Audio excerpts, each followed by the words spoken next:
Owen Turtenward with his blue-black decking, and Steve Rubin with his Bant deck to close out the day. And it's not a bad way to close out the day with two fantastic players in the SEG Live feature match area.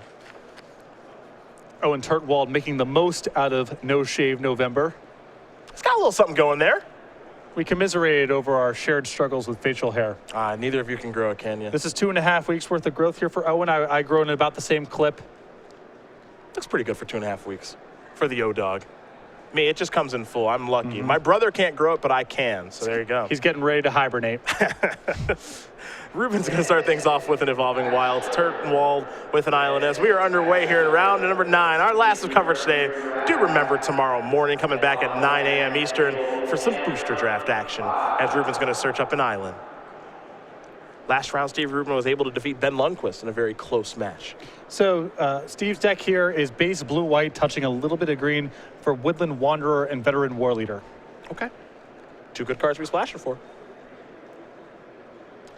A Plains there for Rubin, a Swamp for Turtenward. For Steve, it's a Forest, all 3 colors of mana online. And he'll go with the Sky Spawner. And Eldrazi Scion on the way. And we'll head back over to Turtenward.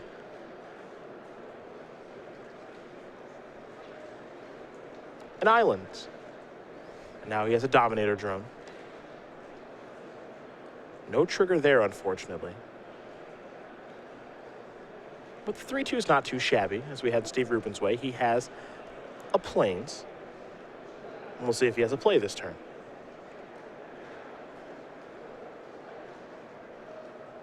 Three mana here. Looks like it's going to be the Veteran War Leader. And going to pass the turn back. So right now a 3/3 here for Rubin. To note, no attack with the Flyer. Yeah, representing that he's looking to trade the Sky Spawner here for the drone. Very interesting.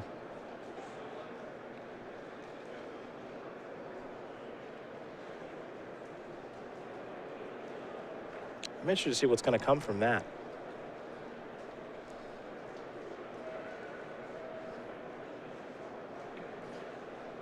Well, there's not a lot to be gained by Turtenward sitting back on defense because most likely the Veteran War Leader is going to grow to a size next turn where the Dominator Drone can't block anyway and the other creature's a flyer. So I think Turtenwald's definitely going to attack here. He's just trying to figure out what this unorthodox play from Rubin represents. Oh, there's your trade. And if he wasn't willing to attack, that's got to be the line. Yeah. Rubin will draw.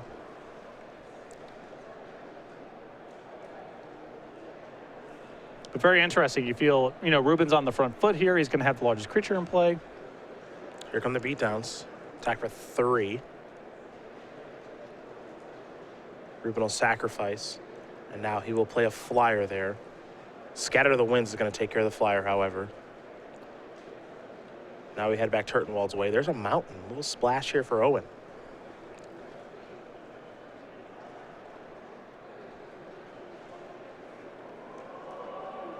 It's the Wind Rider Patrol. Yep.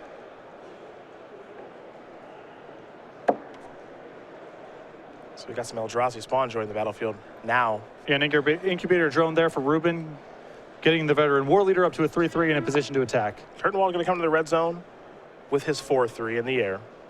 He does get the Scry too now that he's hit. Let's see what he wants to do with the Scry here from the Wind Rider Patrol. There's a lot of good 5-mana threats in the format, like Wind Rider Patrol. They're in this curious space because once you start getting to 6 and 7 mana spells, you get a lot more power, but Wind Rider Patrol can still be a dominating feature in games. Looks like an incubator drone here for Turtenwald as well. So now we got back Steve Rubin's way, excuse me. Incubator drone, a 2/3 brings an Eldrazi Scion with it. For Rubin, it's a sheer drop. And now just a pass to the turn. So Steve is missing land drops, so he says, I want to play a little bit of a longer game, not going to get too aggressive here. And you can only allow your opponent so many hits with that card. The improvement on the draw steps is a lot to overcome. Turn one going to just play a land and pass the turn back over to Rubin. Here's 4 mana. There's a Courier Griffin. That'll resolve. Rubin has found a way to go to the skies. And also power up the veteran war leader a little bit. There's a fertile thicket. Trigger, take a look at the top 5, see if you can find a land. There's an island. The rest will go to the bottom island, will be the draw here for Steve.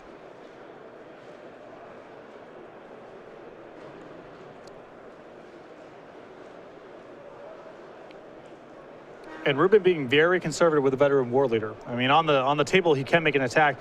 And even if Turtenward has one removal spell, it's not the end of the world. Rubin still gets to make a trade. But it looks like he wants to make sure that the coast is clear. Titan's presence here from Turtenward. Going to reveal Rune Processor. There goes the veteran war leader. Now Turtenward will untap and draw.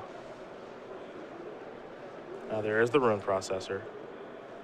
It'll process away that veteran war leader and gain Turtenward some life. Not a bad little sequence there for Owen. But Steve's going to come across in the air. There's an island. And is there a healthy follow-up here? It appears there is. He's got his own copy of Wind Rider Patrol.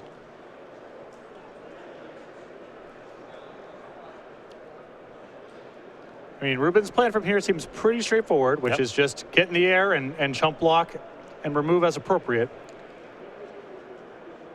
Here come the beatdowns. Pre-combat a tie drifter there for Owen Turtenward. Just to make sure. Yeah, hey, you never know. Now there's a touch of the void. I'll take care of that Wind Rider Patrol. That's part of the red splash there for Turtenward in his base blue-black deck. Here comes the Courier Griffin. Steve Rubin going to tap 6 mana. There's the Angel. Time to gain some life here for Steve. It's not an answer to the Rune Processor, but it is a lot of a cushion. And remember, that thing, it doesn't trample. Yeah, Angel of Renewal to play. So the Scion, the Incubator Drone, those kind of amounts of time walks here for Rubin as he tries to clock in the air. We've seen this so many times in sealed and in booster draft. Get the beatdowns in the air, chump block long enough on the ground. Here comes the Rune Processor. There's the first block. See you later, Eldrazi Scion. Turtenward will pass the turn back. Steve Rubin will draw.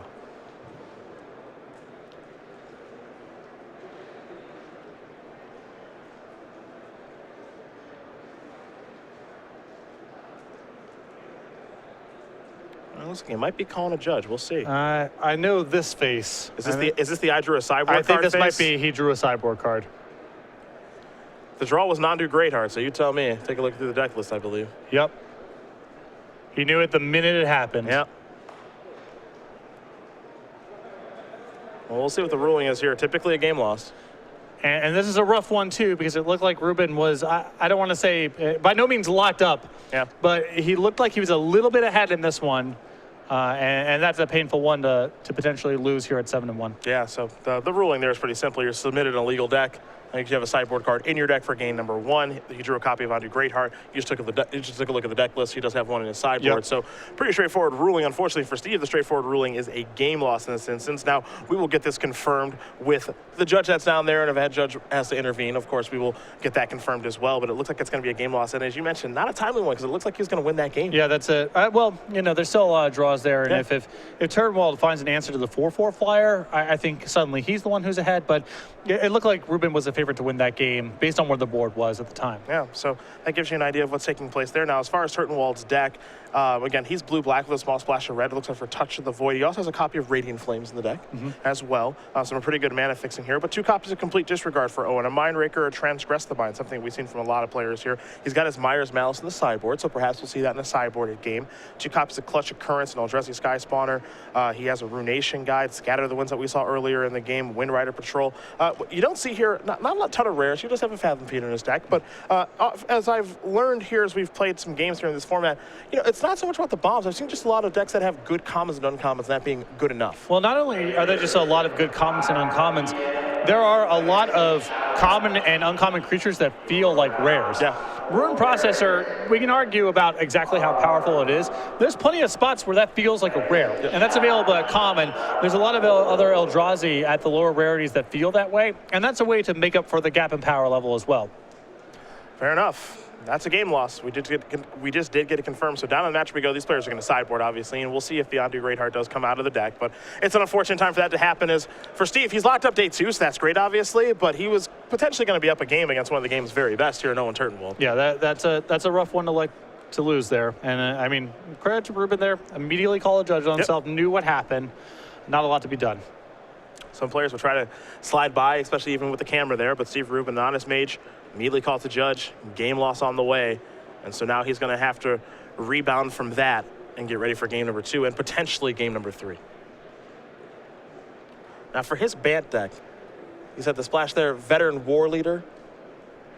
Veteran War Leader is part of the splash of this deck. Yeah, and Woodland Wanderer. Those are the 2 big ones.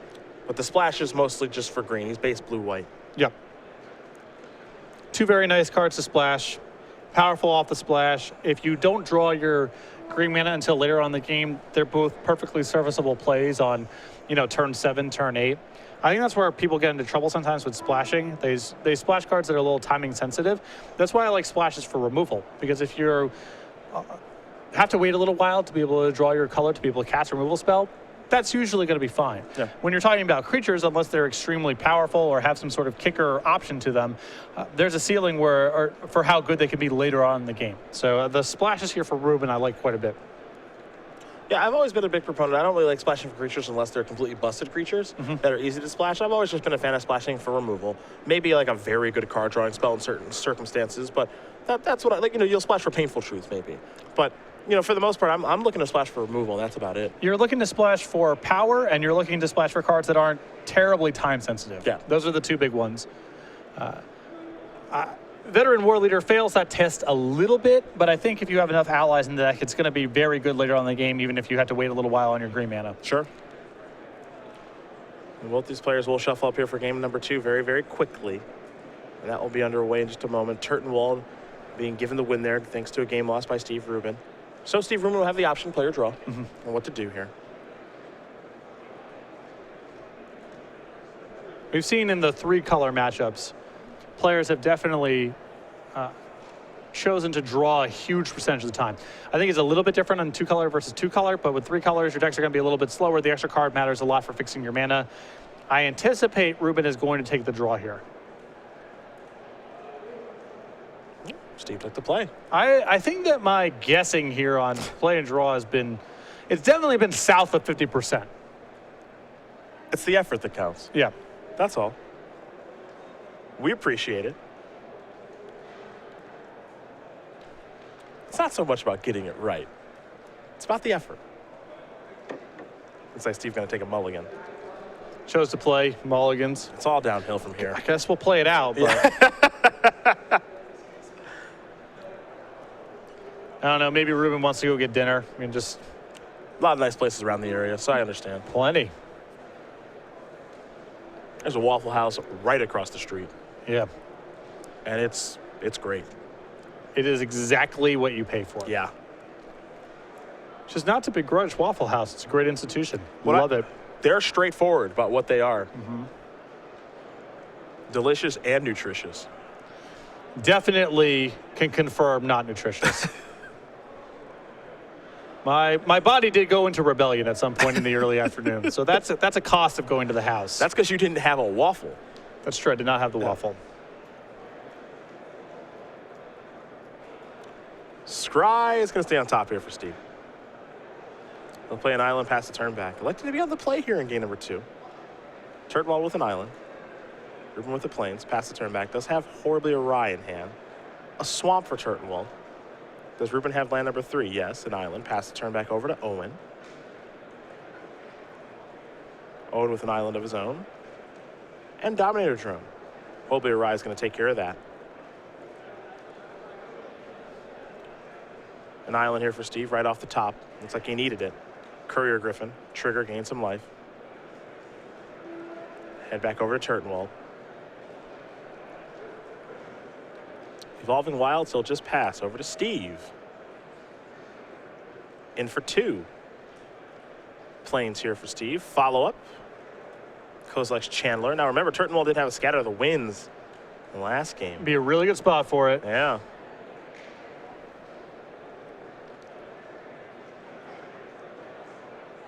Looks like he might just have a complete disregard to take care of the Griffin, and he does. So that'll be exiled. Now Turtenwald will sacrifice that Evolving Wilds. We'll see if it's a swamp or a mountain. It'll be a mountain here for Owen. That would have been a great spot for cancel, especially backed up by the other removal spell in Turtenwald's hand. But yeah. it appears that he does not have it, or he's saving it for something bigger. There is a swamp. Processor Assault's going to take care of that. And I actually think he does have a copy of Scatter the Winds in hand. Yeah, and with complete disregard into Processor Assault, he didn't need to use Scatter there. Now he can sit back, wait for something bigger, play it for the Awaken cost. Very good use of mana here from Turtenwald. There's a swamp, pass the turn back over to Rubin. Rubin going to play a big spell there, Scatter the Winds, and it will be with Awaken. Beautiful sequencing here by Turtenwald. Former Player of the Year will draw a card. Now it's Transgress the Mind. See what Steve's working with. Veteran War Leader and Rune Processor. Processor down, in for 3. Follow up as a Mindbreaker. Take care of that too. Turtenwald's making this look easy now. These have been some good turns. Yeah. Off the top there for Steve, just a 2-2. Nothing too crazy going on. Turtenwald's going to sacrifice Evolving Wilds, get a basic island. Serene Steward is the 2-drop there for Steve Rubin. He's going to need a lot more than that to get back into this game, though. Turtenwald will draw. He'll come across here for 6. No good blocks for Steve. He'll fall down to 16. Does Owen have a follow-up? Does he even need a follow-up? For now, he'll just pass the turn back over to Steve Rubin. An attack for 2 is going to bring Turtenwald down to 16. Tie game as far as life totals are concerned. And our removal spell will take care of that. Titan's Presence will exile the flyer. Now we head back over to Rubin. Just every turn's been so good now. Ruination Guide adding to the clock. Yep. Rune Processor left over if Owen draws land number 7. He's in the spot where lands and spells are good. It's going to be a chump block here from Steve. I think Steve's only going to get one more draw step here in this particular game. Owen's made this one look pretty easy. Yeah, not even bothering to cast the big Eldrazi in case player outburst is in Rubin's deck. Owen Turtenwald's going to win this game and match over Steve Rubin 2-0. His blue-black deck's going to take him to 8-1 here. As the former Player of the Year ends his day on a high note for Steve Rubin, he falls down to 7-2. And for that Platinum level pro, it's a tough way to go with a game lost there in the future match area. Yeah, you can see Owen there shaking his head, offering some condolences there. It's tough. It looked like Rubin was in a not commanding, but pretty solid position there. And in game 2, Rubin on the play, mulligan, and Owen just surgically picked him apart. Had great answers for everything along the curve.